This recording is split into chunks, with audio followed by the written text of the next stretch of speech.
Good morning, Facebook family. How are you guys today? I got dropped. It's been a few days since, if not maybe even a week, since I did my last Get Your Shit Together video.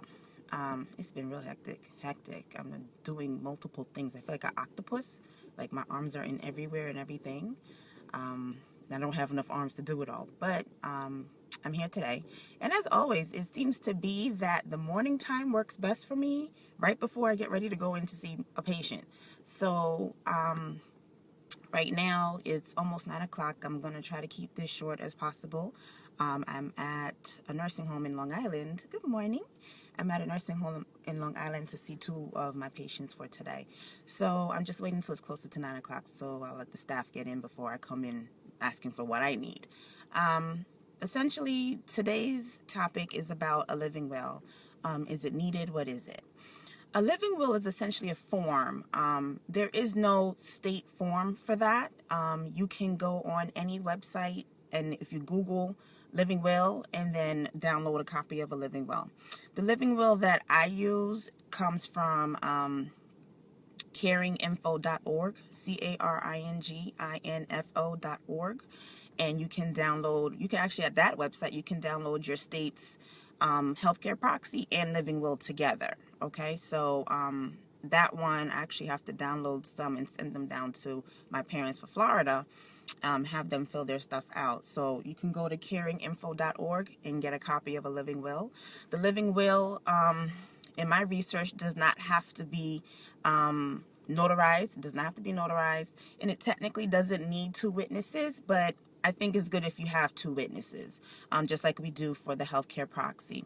So essentially with the living will, you're putting your wishes down in terms of, would you want life support? Do you want to be intubated? Do you want medication to keep you alive? Do you want tube feedings? You know, what are your wants if that time comes and these questions have to be asked? So it's pretty much, what do you want, you know? I'll give you an example with my mom. My mom doesn't have a living will, and she never did, but she did always speak to us, and her being a nurse, I guess it's just part of the household conversation growing up. And she always told us that, I remember her saying, don't put me on a ventilator. I don't want to be on a ventilator. I don't want to be on essentially a breathing tube to keep me alive. That's not what I want. You know, if it's time for me to go, it's time for me to go. And I remember her saying that from years ago. So when the situation came up last year, August, where I had to get ready to make some choices and thinking because of that heart attack was so major, the staff was not sure if my mother was going to make it. The question came up with one of the doctors, which was real. It really made it real at that point. The question came up from one of the doctors, but, you know, we can only keep her on this ventilator, but for so long. So what do you want to do? And that was a crazy time to actually have that be presented to me. My brother, I think, was still here in the States when that happened. He was down there with me. So I had to have a quick conversation with him and say, listen, you know, the doctors are saying this, and essentially mom doesn't want to stay on a ventilator in terms of sustaining her life. If the doctors are saying that, you know, her being on the ventilator right now is not helping and it's not going to do any better, she's not going to come off of it, then he's telling us we have to get prepared to make a choice. So I think, you know, my brother was real good during that whole time. He never wavered. You know, I think with me being in healthcare, I'm used to it. Again, it's my mom, so it's different, but I'm more prepared compared to him. He doesn't have that background, but he was great. He really was strong and were right there with me in helping make these decisions. So essentially with my mom, she was on the ventilator, but that was purposeful. They put her in a medically induced coma to let her heart rest. So that's why she was on a ventilator. The ventilator was not on her to keep her alive. It was there to let her heart rest. Now, if they felt after how many days that, we have to make a choice, maybe the heart wasn't going to do anything or it wasn't getting any better, then we would have had to make a decision there. So that's where you want to think about that type of situation. Tube feedings. You have some people who, based on their health history, especially a lot of Alzheimer's, dementia patients, but other diagnoses as well, they have trouble swallowing and eating. So the question is now, would someone want to have tube feeding, be it through IV or through a peg tube in their stomach where the liquid food essentially goes in? Some people don't want that. Some people don't want that. Some people don't want extra medication to keep them alive. They don't want that. So that's where the living will comes into place. What would your wishes be if these situations came up? Again, I'm not talking terminal. The situation with my mother had an unexpected heart attack and she's made it through. So something like that is where it can even come into play. So it's a good tool to have. Again, you can go to caringinfo.org and download a copy of it. And you can also download a copy of your state's healthcare proxy at the same time on that very same website. Hey, Shanice. So we have that. I wanted to touch base on something that happened this week.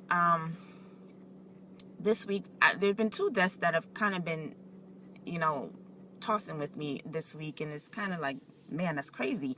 In New York anyway, one of the district attorneys from Brooklyn, I want to say his name is Ken Thompson. I'm not as familiar with him personally, but what's resonated with me was his age. He just died, I think Sunday past, battling colorectal cancer, and he was 50 years old. 50. For younger kids, they may say 50 is old. 50 is not old. In healthcare, to me, anyway, personally, 50 is not old. He was so young. So young. He left behind, I didn't even look to research to see, his family care, but I know he left behind a family, and that was sad. That's just, that hurt. And then, we also had the recent death of Thomas Ford, Tommy Martin, as we know him. Now, I'm more familiar with Tommy because I used to watch Martin. But Tommy had knee surgery in the last 2 weeks and died of an aneurysm in his abdomen, in his stomach, a few days ago as well. And Tommy was 52. Again, it's like, damn, what? So I bring these 2 men up for you as examples this week. With the Brooklyn DA, Ken, being 50 and battling cancer, he may have had to know that possibly, his time would come sooner than later, dealing with the cancer. So for him, I would hope, they would have his affairs ready and his things in order. Now, with Tommy from Martin, he went in for knee surgery. Okay, now anyone who's in healthcare or anyone who's had a procedure should know, no procedure is considered the most simple procedure. Anything can happen at any time with any type of procedure, especially if you go under anesthesia, okay? So Tommy had knee surgery, probably a common knee procedure that's being done, but 2 weeks later he had a complication and the aneurysm came up. Now that was an unexpected death. I could probably bet my money on all of that was an unexpected death. Nobody knew that nobody knew that Tommy was gonna die 2 weeks from him having knee surgery. He was probably doing okay. I don't know the dynamics and the details behind it, but I guarantee you that compared to the Brooklyn DA who was battling cancer, So I just brought those 2 men up to show you 2 different sides of the spectrum, okay? One person who potentially probably realized that his time was coming, again, sooner than later, and then another person who they probably didn't think at all it was going to happen, and then it happened. You know what I mean? So that's why I want to push and really knock you guys over the head in a sense to just open your eyes and realize that we have to get our affairs in order. And essentially, like the title of my awareness movement is Get Your Shit Together. Okay? Now, one last thing I want to address before I get in, because it's after 9, so I got to go see my patients. But one last thing I wanted to address. I had a Facebook friend inboxed me recently, kind of concerned in terms of why I named the the movement, you know, get your shit together. And she was, I don't know, I'd say she was offended, but she was kind of saying like, you know, it's a bit rough, or, you know, it's not an appropriate name. And I thought about it, but I have to tell you, I put the name Get Your Shit Together as the term for this movement, because that's what we need to do. It wasn't to sugarcoat. It was a very planned out name, okay? I know the name may not resonate with a lot of people, but that's okay. The point of it is to kind of catch your attention, you know what I mean? Get your shit together. I know if I see that, I'm gonna go, ooh, okay, what's going on here? Who we talking to? So at least get your attention and hopefully plant a seed. Now, the Get Your Shit Together advanced care awareness movement may not be for everybody. Not everybody's ready to see, it did. Not everybody's ready to receive what I'm saying at this time, which is fine. You have to do it in your own time. I can't do but so much. But at the same time, I'm going to pray that at least a seed has been planted. And that's my goal, to plant a seed. So maybe not right now are you ready to discuss and talk. You need to, but I can't force you to. You have to do it in your timing. I'd rather you do it before it's an emergency, and then now you have to make some decisions, or there's nobody who knows what you wanted, and decisions just have to get made out of the blue. Okay?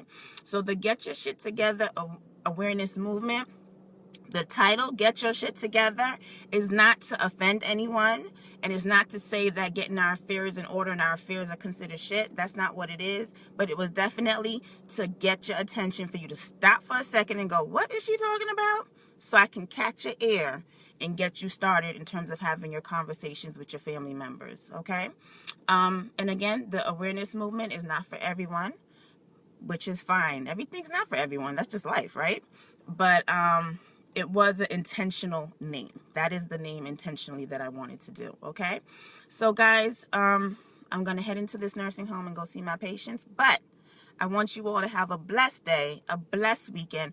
I think what I'm going to do, I find that I don't walk with my packet with me, but toward the end of the video series, I'm going to do a video with me filling out my advanced directives live for you, so you can see how I fill them out, okay? And then maybe that'll make a little more sense to close it all up together.